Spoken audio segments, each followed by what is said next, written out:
আজ থেকে প্রায় 109 বছর পূর্বের এই দুঃখজনক ঘটনাটি, যখন এই ঘটনাটি ঘটে গোটা বিশ্ব হতভম্ব হয়ে গিয়েছিল। হ্যাঁ, আপনি ঠিকই অনুমান করতে পারছেন।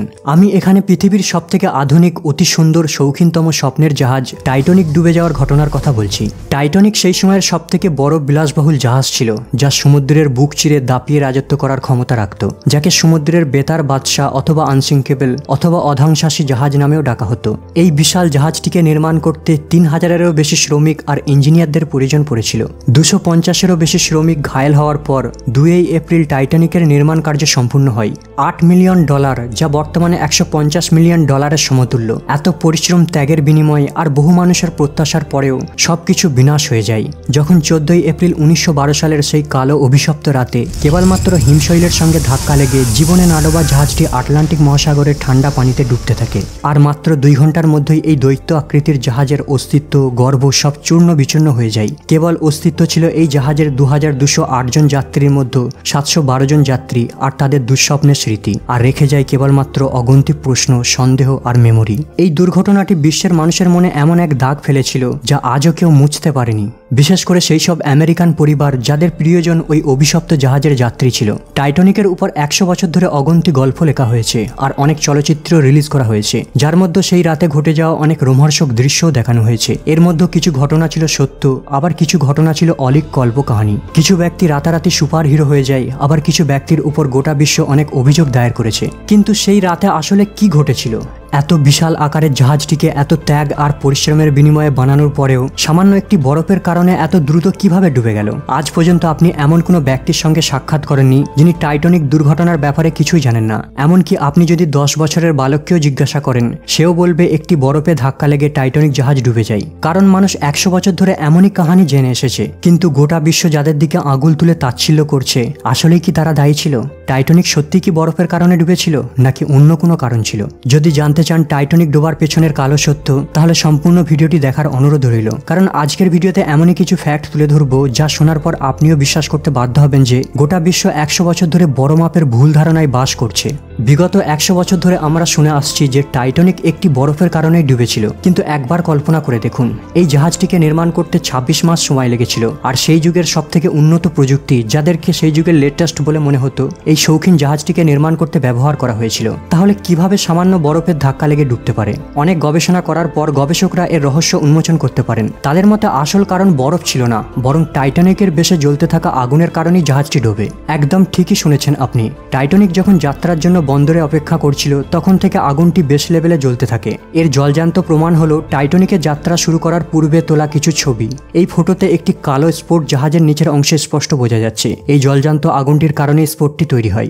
জার্নালিস্ট সোলাম মানলিক প্রায় 30 বছর ধরে টাইটানিকের উপর রিসার্চ করছিলেন। তিনি এই স্পটটির উপর অনেক গবেষণা করার পর দাবি করেন ডেকের নিচে আগুন ছিল, আর এই আগুনের দাবদাহ এতটাই বেশি ছিল যে এমনকি টাইটানিকের ডেকের নিচের অংশে স্পট সৃষ্টি হয়ে গেছে। এর অর্থ আগুনের কারণেই টাইটানিকের বেশে লাগানো ধাতুগুলিকে দুর্বল করে দেয়। আর ভাগ্যের পরিহাসে বরফের টুকরোটি সেখানেই আঘাত করে যেখানে আগুনটি জ্বলছিল। ধাতুগুলি আগুনের উচ্চ তাপে দুর্বল হওয়ার কারণে সহজে গর্ত সৃষ্টি করে দেয়, যার কারণে টাইটানিক ডুবে যায়। সবথেকে আশ্চর্যজনক ঘটনা হলো, যারা টাইটানিকের প্রজেক্টের সঙ্গে যুক্ত ছিল তারা এই আগুন সম্পর্কে আগে থেকেই জানতো। তারা ভালো মতোই জানতো এই আগুনের কারণেই টাইটানিকের যাত্রীরা বিপদে পড়তে পারে। কিন্তু জাহাজ ম্যানেজমেন্ট কোম্পানি যখন আগুনটি সম্পর্কে জানতে পারে, ততক্ষণ সব টিকিট বিক্রয় হয়ে যায়, আর সেদিন অন্যান্য সব জাহাজকেও বাতিল করে দেওয়া হয়েছিল। শুধু তাই নয়, বিজ্ঞাপনের মাধ্যমে টাইটানিকের মার্কেটিং এমনভাবে করা হয়েছিল, কেবল জাহাজটি যাত্রা দেখার জন্য 1 লাখ জনগণ বন্দরে ভিড় জমিয়েছিল সেদিন। শুধু তাই নয়, যদি সেদিন টাইটানিক না সমুদ্রে যাত্রা করত, তাহলে টাইটানিকের মালিকের মাথায় অনেক ঋণের বোঝা চাপত। আসলে জাহাজ কোম্পানির মালিক আগে থেকেই ব্যাংকের কাছ থেকে অনেক ঋণ নিয়েছিল। এই কারণেই অথরিটিরা চুপ থাকা বুদ্ধিমানের কাজ বলে মনে করেছিল। অথরিটিরা ভেবেছিল যাত্রা শুরু করলে আগুন নিজে থেকেই নিভে যাবে, আর এই আগুনের খবরটি যাতে যাত্রীদের নজরে না পড়ে তার জন্য টাইটানিককে একটু ঘুরিয়ে রাখা হয়েছিল। মানে জাহাজটির মুখ সমুদ্রের দিকে ছিল এবং পেছনের দিকটি ডেকের দিকে ছিল। আর জাহাজটি অনেক লম্বা হওয়ায় কেউ সামনের স্পটটিকে পেছন থেকে লক্ষ্য করতে পারেনি। শুধু তাই নয়, এই আগুন ছাড়াও এমন অনেক ঘটনা ছিল, এমন অনেক মিস্টেক ছিল, যার কারণেও টাইটানিক জাহাজ ডুবে যায়। যদি এই মিস্টেকগুলি না করতো, হয়তো টাইটানিক আটলান্টিক সাগরে 1500 জন প্রাণের জলীয় কবরস্থান তৈরি হতো না। সবথেকে বড় দুর্ভাগ্য আর ভুল ছিল দূরবীনের অনুপস্থিতি। প্রতিটা জাহাজে দূরবীন থাকাটা অত্যন্ত জরুরি। বিপদের আভাস দূর থেকে দেখেই ক্যাপ্টেনকে সিগন্যাল দিয়ে দেওয়া হয়, কিন্তু দুর্ভাগ্যবশত টাইটানিকে একটিও দূরবীন নেওয়া হয়নি। আসলে টাইটানিকেও দূরবীন ছিল, কিন্তু অফিসারের কাছে থাকার পরিবর্তে একটি লকারের মধ্যে রাখা হয়। আর এই লকারের চাবিটি ডেভিড ব্লার নামের এক অফিসারের কাছে ছিল, কিন্তু তাকে যাত্রার পূর্বেই বদলি করে দেওয়া হয়। আর দুর্ভাগ্যবশত ব্লার লকারের চাবিটিকে নতুন অফিসারকে দিতে ভুলে যায়। আর এই বিষয়টি জানা যায় সমুদ্র যাত্রার 3 দিন পর। যদি দূরবীনটি সেই রাতে জাহাজে থাকতো তাহলে অফিসাররা অনেক আগেই বরফের খণ্ডটিকে লক্ষ্য করতে পারত আর জাহাজের গতিকে পরিবর্তনের সংকেত পাঠিয়ে দিতে পারত। আর এই দুঃখজনক ঘটনাটিকেও অ্যাভয়েড করা যেত। যদিও দূরবীন না থাকাটা একটি দুর্ভাগ্যজনক ছিল ঠিকই, কিন্তু জাহাজের ক্যাপ্টেনের ভয় আর তার নার্ভাসনেসও আরও একটি বড় কারণ ছিল জাহাজটি ডোবার পেছনে। যখন জাহাজ স্টিয়ারিং অপারেটর রবার্ট হিচার্ডকে ক্যাপ্টেন স্মিথ বরফের টুকরের খবর দেয় আর জাহাজের স্পিড কমাতে বলে, রবার্ট ভয়ে জাহাজের স্টিয়ারিং অন্যদিকে ঘুরিয়ে দেয়। সেই সময় এই কনফিউশনটি হবার একটি বিশেষ কারণ রয়েছে। আসলে সেই সময় জাহাজ চালানোর জন্য দুটি পদ্ধতি ছিল, টিলেন অর্ডার আর রাডার অর্ডার। টিলেন অর্ডার অনুযায়ী একটি জাহাজকে একদিকে ঘোরানোর জন্য স্টিয়ারিং বিল্ডকে দ্বিতীয় দিকে ঘোরানো হতো, আর রাডার অর্ডারে এর ঠিক বিপরীত হতো। টাইটানিক জাহাজ টিলেন অর্ডার পদ্ধতিতে চলত, কিন্তু ভয়, হতভম্ব আর নার্ভাসনেসের কারণে রিচার্ড রাডার অর্ডার মনে করে উল্টো দিকে স্টিয়ারিং টার্ন করে দেয়। ফলস্বরূপ জাহাজ বরফের দিকে অগ্রসর হতে থাকে আর সোজা বরফে গিয়ে হিট করে।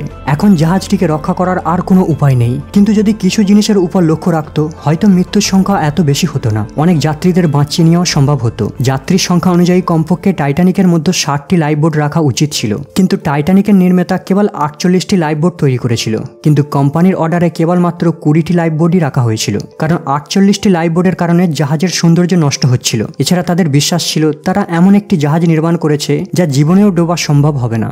প্রত্যেক জাহাজে একটি এমার্জেন্সি ড্রিল ট্রেনিং করানো হয়, যেখানে প্যাসেঞ্জারদের লাইফ জ্যাকেট পরানো হয় আর স্টাফরা লাইফ বোট পানিতে ফেলে আর যাত্রীদের তার উপর বসানো ট্রেনিং দেওয়া হয়। এই ড্রিলটি সেদিন হওয়ার কথা ছিল যেদিন টাইটানিক ডোবে, কিন্তু ক্যাপ্টেন স্মিথ তা বাতিল করে দেয়। কেউই জানে না এর পেছনে আসল কারণ কী ছিল। এজন্যই লাইফ বোটগুলিকে পানিতে নামাতে 10 মিনিটের জায়গায় 30 মিনিট লাগিয়ে দিয়েছিল। শুধু তাই নয়, যখন লাইফ বোটে যাত্রীদের বসানো হয় তখনও লাইফ বোটের সিটিং অ্যারেঞ্জমেন্টের অনেক ভুল ছিল। প্রত্যেক লাইফ বোটে 35টি সিট ছিল, কিন্তু হই হুল্লোড়ের কারণে মাত্র 20 থেকে 25 জনকে বসিয়েই লাইফ বোট ছেড়ে দেওয়া হয়। আর এই ছোটখাটো ভুলের কারণে সেই রাতে বহু যাত্রীর ভয়ানক মৃত্যু ঘটে। কথায় আছে না, বিন্দু বিন্দুতে সিন্ধু হয়। টাইটানিকের বেশে লাগা আগুন, লকারে দূরবীন রয়ে যাওয়া, ভুল রাডার স্টারিং করা, জাহাজে লাইফ বোটের সংখ্যা কমানো, এমার্জেন্সি ড্রিল ট্রেনিং ক্যান্সেল হয়ে যাওয়া, সমুদ্রে ভেসে চলা 2টো ফুটবল মাঠের সমান বরফের টুকরো, এইসব ছোটখাটো ভুলগুলি মিলিতভাবে ভয়ানক দুর্ঘটনা ঘটায়। যদি এই ছোটখাটো ভুলগুলি না ঘটতো তাহলে টাইটানিক জলীয় কবরস্থানের পরিবর্তে আজ বিশ্ব রেকর্ড গড়ার খেতাব অর্জন করত। যদি আপনারা জানতে চান বর্তমানে মডার্ন টেকনোলজি থাকা সত্ত্বেও টাইটানিককে কেন আজও উদ্ধার করা সম্ভব হয়নি, তাহলে এন্ড স্ক্রিনে ক্লিক করে ভিডিওটি দেখতে পারেন। আজ এই পর্যন্ত আপাতত বিদায় নিলাম, দেখা হবে আবার পরের এপিসোডে।